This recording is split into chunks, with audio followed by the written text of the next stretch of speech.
What's up, my friends? Well, I know I've got one video from yesterday talking a little bit about what's going on, just kind of babbling thoughts in real time as we're going along with this process of building this shed to tiny home conversion, which is pretty cool. Spoke with concrete people this morning. I've got pretty much a full green light with Legacy about everything. I'm going to have to trust that everything's going to go well with it. And I'm sure it will. We really worked out the kinks of how they're going to get that house on those piers. And this is kind of on them, because they, I'm trusting in them, and I feel sure that it'll be fine. So, went to Lowe's last night. I got some stuff. I've got to order the borate, and I've got to order the boric acid stuff for the treatment. I've got to order a few other things. Looked at the carriage bolts to bolt the house down in. Gosh, you can imagine it. And I remember when I built my van, just how expensive bolts have gotten.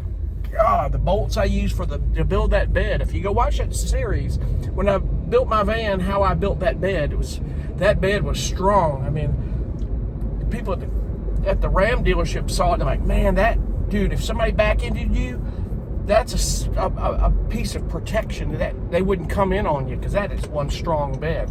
It's one thing is that bed wasn't going anywhere. It's amazing. And if I ever built me another van, I would use those same pieces of metal and those plus nuts that I did. If you watch how I did that, I will, on a new build, just put rails on the side and just put modular cabinetry and just bolt them in. I think it would be the thing to do, wouldn't it? But moving forward to what I was talking about, those carriage bolts, I mean, you're talking about $100 for about 40 of those things. I think it's 2 of those bolts per PA strap on the foundation, but we'll find that out.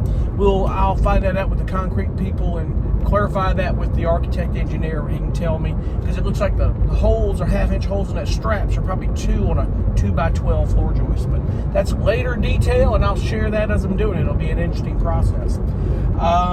I'm meeting with concrete because I just spoke to those guys, Lutzen Construction, this morning. Great group of people. I mean, all I ask is, to be very receptive, and they're highly recommended by the biggest concrete company in the area, probably in the state of South Carolina. They're amazing. A company called Knights Concrete, they refer them. These guys are really good, They refer other companies that are in different parts of the state that they work, but these guys are really good. Lutzen Construction, so far, so good. Let's hope it all's well. I meet with them Thursday at 3:30 at the property. In the due time, I've got to do some prep work. I've got the 6 mil plastic and the stuff ready to go ahead and prep that area for the shed, because the shed's going to be here next week. I said it in the last video. It's going to be here in about a week, a little over a week. He's got a guy that is bringing a shed about 30 miles from me. I think it's here in Somerville, which is to Cool Sheds, is what I think. He's bringing one there to Cool Sheds. He's going to drop by on the way to it. So that's what I guess. But a lot of people in this area, but 30 miles from me is nothing. I'm on the way to it, or it's on the way to me. So he said 30 miles from you, so I don't know. I really don't. Other than that, I got the call when I was to get these windows ordered. I couldn't order them from the Lowe's in Somerville and have them sent way on upstate. I've got to call the millwork desk at the Lowe's in Seneca, South Carolina, which is close to it. It's the Lowe's that they prefer at Legacy, the one they deal with all the time. And he said, the computers are connected, but they don't communicate. I'm like, what? So I can't order them there. I've got to call the millworks desk in Seneca, get these windows ordered, and get all that lined up. So that's, it's what we got to do. My biggest thing is that 2 of those windows have to be specially made. They're not mass produced, so the price is twice. So I mean, $700 just for 2 windows that have to be made, because it's 30 inches wide by 48 inches high. If that window were 24 inches wide by 48, it probably would have the window and it wouldn't be that big a deal, but it's not the case. So they've got to be made. It's going to take a moment for those to come in, but it'll all get done. The company that builds them is probably Lowe's biggest. I mean, they're their biggest contract is probably Lowe's. I don't know if Home Depot sells this company's brand or not, but good quality residential windows. That's another thing. When you build these shed to tiny home conversions, people think you just grab that shed. I've said this before. Just set it from the lot and set it down and go with it. You got to have residential windows, and you got to have them what they call an egress opening, and they have to be big enough to be able to get out of if you have to. You can't just have your front door, because the way mine's built, it's not so big that you had to have a back door. I had to have windows to do it. So there's 7 windows in this tiny little house, as I've said before, and I'll have more light and windows coming in there for these windows coming in than I could ever want. That's why I chose to make sure the front door was solid, because I didn't need a window in that. I had enough of it.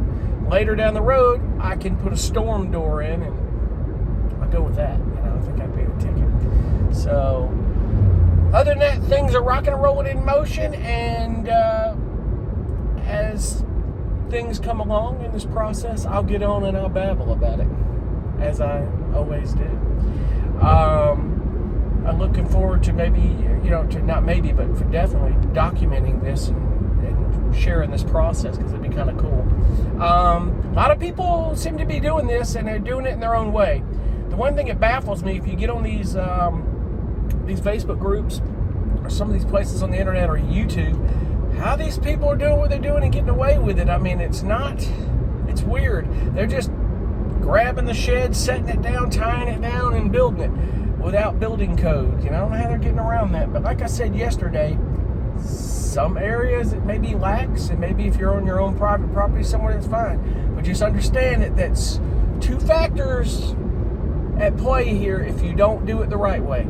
And that is, it's not going to become real estate to be resold to up the value of your property. And number 2, your home insurance. It's not going to happen except just on that barn on your property. You can get insurance on the property. It's going to insure the structure, but not the inside or anything like that. Not the whole build. They're not going to see it as residential. You have to be willing to self-insure yourself and understand what your costs would be if something happened. But know that the structure may be covered, but the inside not.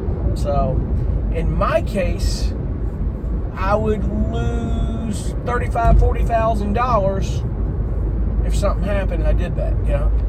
Granted, you have people that have off-grid, I can't even talk, off-grid cabins, and some of these buildings that the home insurance is going to kind of balk it, like,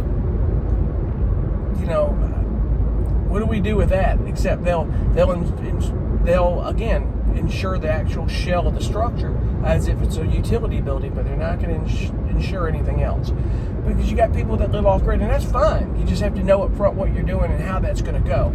And in one sense, it can be a safer bet, but it's, some people could be a harder way to live. But if you do off grid right, it's not that hard. It's pretty cool. And it does save you money. It's just propane or gas for a generator as a backup, and then solar generation for lithium batteries. You can do both. It is possible. I know people have done it before, and they've done very well. You can live off propane only and through a Generac generator and power the whole house. People do that. Get you a little Generac.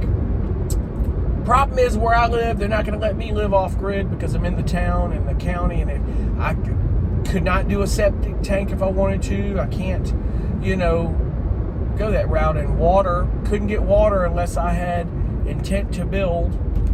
So I had to have all my permits in place in order to get tap and impact fee paid and be able to get my water. So they keep a tight knit on that stuff, man. They do. And that's just where I live. But it wasn't all expensive. I mean, $1,275 covered the fee, set up the tap and impact and getting all done, and I had to pay another $1,100 to get that line put in. So you're looking at $2,400, something like that. $2,400 for everything to get the water done. It is what it is, folks. So, but it's done. I've already got the water account. I'm not gonna have a bill until I move in, more than likely, but I've got it, and that's just what it is. but that's another thing. Pick and choose where you want to live and where you want to have this thing. That will boil down to how much you pay for your property. Not everyone lives in South Carolina where property value is going up and up. The whole world's moving in where I live, and it's a construction boom, and I'm fortunate to have the contractors I'm able to get to schedule to do this, because when I went through the process of trying to find some of these guys like concrete and electrical, some of these guys didn't want to mess with me.